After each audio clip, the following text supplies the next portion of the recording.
Tuhan adalah gembalaku, takkan kekurangan aku. Saudara-saudari yang terkasih di dalam Kristus, selamat pagi. Salam jumpa lagi dalam Sabda Siap Saji, Selasa 11 Juli 2023. Marilah kita berdoa dalam nama Bapa dan Putra dan Roh Kudus. Amin. Allah Bapa kekayaan sejati, Engkau sudah menetapkan Santo Benediktus Absas menjadi guru gemilang dalam pengabdian kepadamu.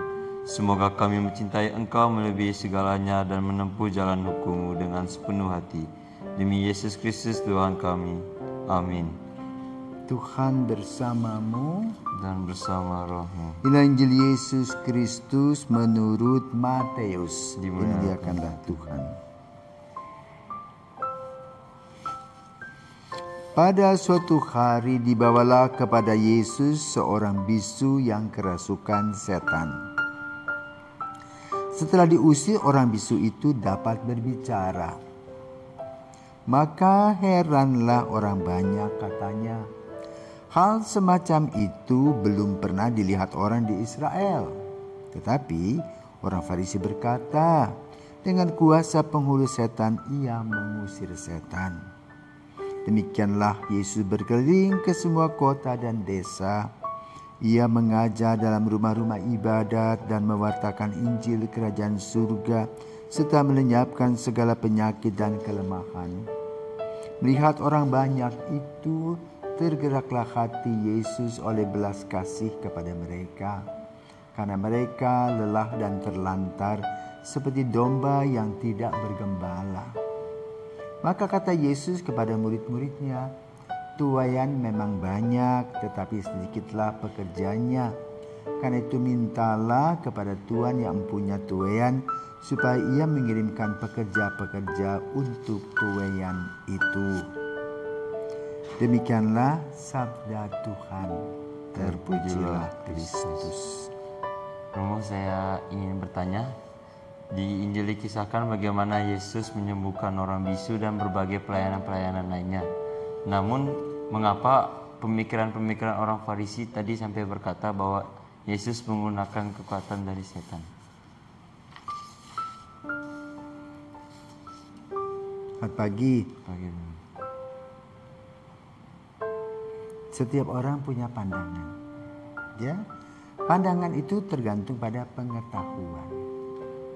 Ya. Bagi orang buta, dia tidak mengerti bunga itu seperti apa. Dia hanya juga mendengar bahwa gajah itu besar, tapi bentuknya seperti apa dia tidak tahu.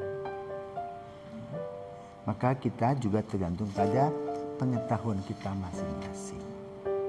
Oke, dalam hal ini, dalam hal Injil pada hari ini, Yesus mengusir setan.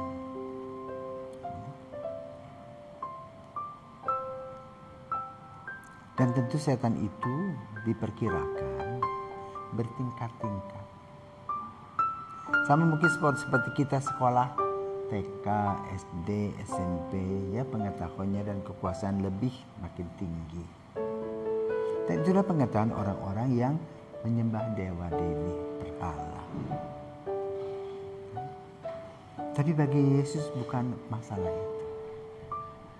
Masalahnya adalah terang dan gelap, baik dan buruk, salah dan benar. Bahwa Tuhan menciptakan manusia itu baik adanya. Maka dikatakan manusia adalah citra Allah. Tetapi lalu dalam perjalanan hidup kegelapan itu masuk, maka merusak. Nah, bagaimana merusaknya? Yang antara lain contoh kasus yang kita baca pada hari ini, itu orang bisu. Orang bisu yang kerasukan setan. Bagaimana orang bisu kerasukan setan? Ngomong begitu aja. Coba kamu pernah sebagai orang bisu yang kerasukan, coba.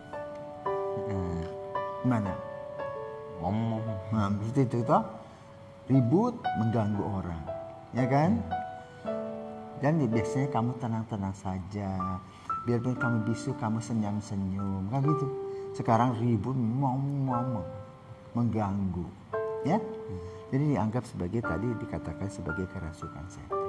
Nah, hari ini kita juga merayakan Santo Benedictus. Ya. Santo Benedictus itu terkenal juga untuk mendoakan supaya setan-setan itu takut pada Yesus. Ya.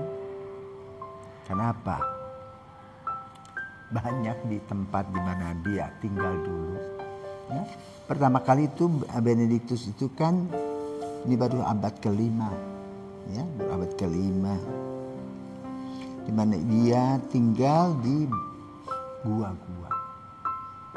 Nah di situ banyak rupanya kegelapan itu mengganggu. Ya.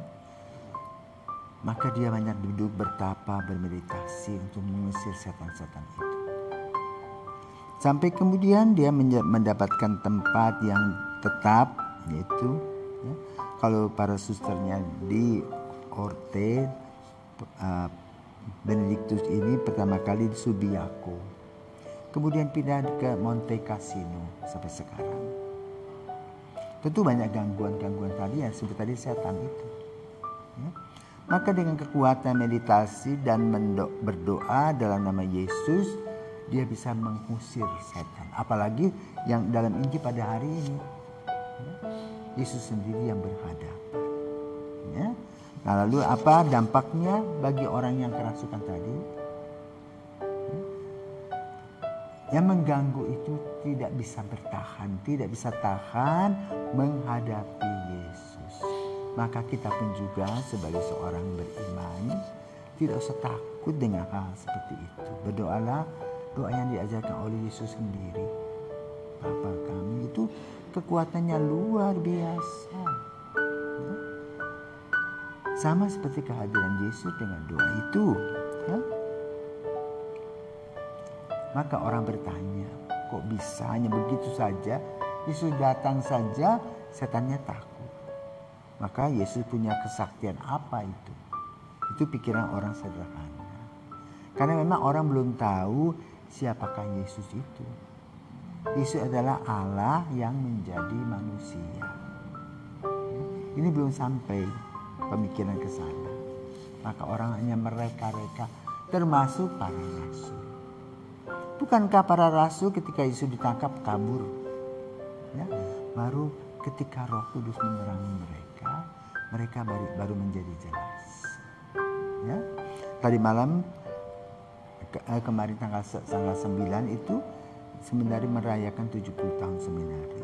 Itu juga atas terang Roh Kudus seminari ini masih berdiri sampai hari ini. Di banyak belahan bumi banyak seminari yang sudah tutup karena sudah tidak ada peminat. Di Eropa itu hanya bangunan-bangunan sisanya.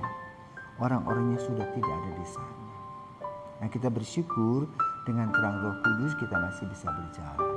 Dan juga dengan terang Roh Kudus diharapkan kegelapan-kegelapan yang ada dalam hati kita yang mengganggu motivasi-motivasi kita, yang juga mengganggu kerasukan-kerasukan kita, ya, akan diusir, dihalau, sehingga kita hidup dalam kedamaian, dalam kebahagiaan bersama, dalam kesembuhan. Kenapa? Di dalam Yesus. Siapa takut? Maka lalu disampaikan pada Injil, orang Injil pada hari ini banyak panenan, sedikit orang yang memanen. Maka berdoalah untuk kita di sini yang boleh katakan tidak banyak, tetapi ada ya, yang dipanggil menjadi imam. Dari 1.500 orang seminaris dulu itu sekitar 50-an menjadi imam. Ya lumayan. Ya, semoga kaum muda, kaum milenial bisa menanggapi panggilan Tuhan dan mau menjadi penuai, yaitu menjadi imam, entah bruder juga atau suster-suster atau juga keluarga yang baik-baik. Ya, semoga Tuhan memberkati kita semua. Amin.